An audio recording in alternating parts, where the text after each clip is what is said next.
Et ici Moscou. Vous écoutez la rubrique Culture, Portrait et Destin.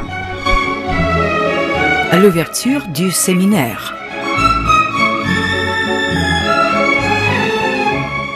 Chers auditeurs, nous vous invitons à l'ouverture du séminaire des professeurs de français en Russie qui s'est déroulé dans le village d'Obroïen. Monsieur Jacques Lefebvre, président honoraire de l'ABPF, a salué les participants au séminaire. D'ordinaire, en pareille circonstance, on présente ce qu'on se propose d'apporter aux stagiaires. C'est un peu naïf et un peu prétentieux. Permettez-moi donc de faire le contraire. Je dirais, très égoïstement, ce que j'espère que les stagiaires apporteront aux intervenants et à la langue française. J'espère recevoir 3 cadeaux. L'immensité, la tendresse et la musique. L'immensité. Le vocabulaire français est, comme Jeanne l'a dit, précis. C'est très bien. Mais parfois, à cause de cela, le francophone a du mal à dire ce qui dépasse les mots et qui peut être l'essentiel. Je souhaite que l'immensité russe, celle de ses horizons infinis et de ses bois de bouleau, fasse sortir le français de ses frontières et pénétrer le territoire du mystère. Deuxième cadeau, la tendresse. Le francophone dont je suis est charmé par les diminutifs qui fleurissent dans la langue russe.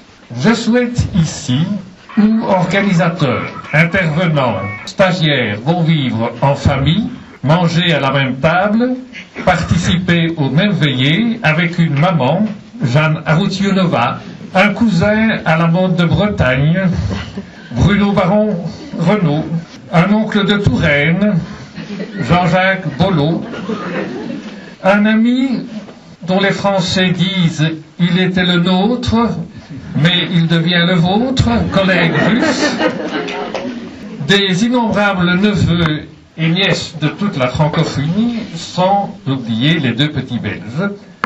Je souhaite donc que le français soit ici, non pas seulement la langue du cerveau, mais également la langue du cœur. Le 3e cadeau, car je suis très exigeant, la musique.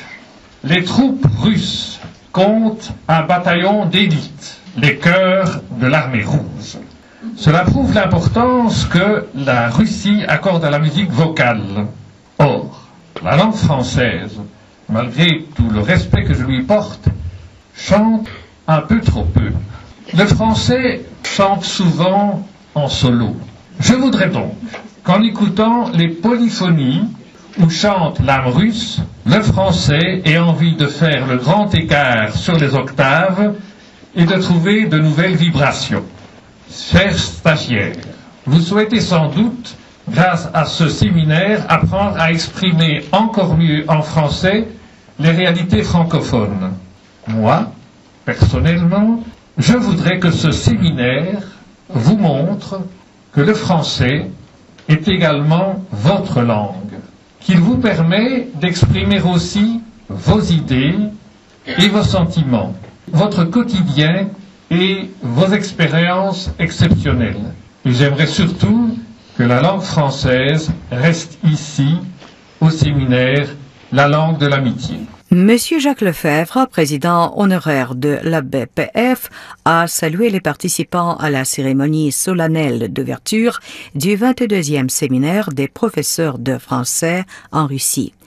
Après la cérémonie, notre correspondante Nadejda Vassilieva s'est entretenue avec Hugues de Chavagnac, conseiller de coopération et d'action culturelle, directeur de l'Institut français de Russie. Présentez-vous, s'il vous plaît. Oui, donc Hugues de Chavagnac, je suis conseiller de coopération et d'action culturelle de l'ambassade de France en Russie et directeur de l'Institut français de Russie.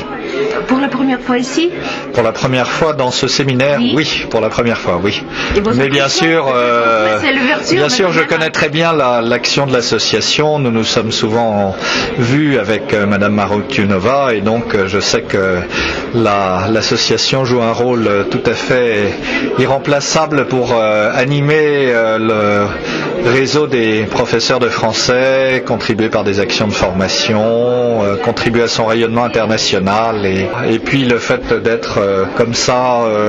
Alors en français on dirait être au vert, mais ici on dirait plutôt être au blanc car avec la neige, être dans un endroit calme et joli, ça donne une bonne atmosphère. C'est très intéressant et très touchant, à vrai dire, peut-être sublimer-les un petit peu pour nos auditeurs. Ce que j'ai dit simplement, c'est que d'abord que la francophonie, c'est quand on voit les professeurs de français et aussi leurs étudiants, leurs élèves, on est toujours très très ému de voir l'attachement qui existe vis-à-vis de notre langue, le goût qu'il y a. Enfin, c'est vraiment, je pense que comme on dit que les Russes ont l'âme très musicale, ce qui plaît dans la langue française, c'est ce qu'elle exprime, mais c'est aussi, je pense, sa musique. En tout cas, c'est l'impression que ça donne quand on l'entend parler par des Russes. C'est une relation qui est la même chose qui est pas seulement français.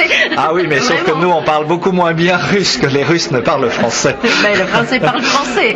Ah oui, voilà. D'accord. Ah oui, pardon. Oui, dans ce sens-là. Oui, tout à fait. Oui. Voilà. Nous ressentons sans doute la même chose vis-à-vis de la langue russe, mais nous la parlons moins bien. Voilà. Ce qu'on s'est dit aussi ce matin, c'est que ce qui est bien dans ces réunions, c'est de rappeler à tout le monde que la francophonie, c'est pas seulement la France, c'est aussi beaucoup de pays du monde. 77, on le disait, et bientôt, on dit qu'en 2050, il y aura 500 millions de personnes qui parleront français dans le monde et que c'est une langue très vivante dans le domaine de la culture, mais aussi de l'économie et que ça donne beaucoup de possibilités aux étudiants et aux élèves qui l'apprennent. Merci beaucoup. Merci pour cette interview et bonne chance. Merci à vous.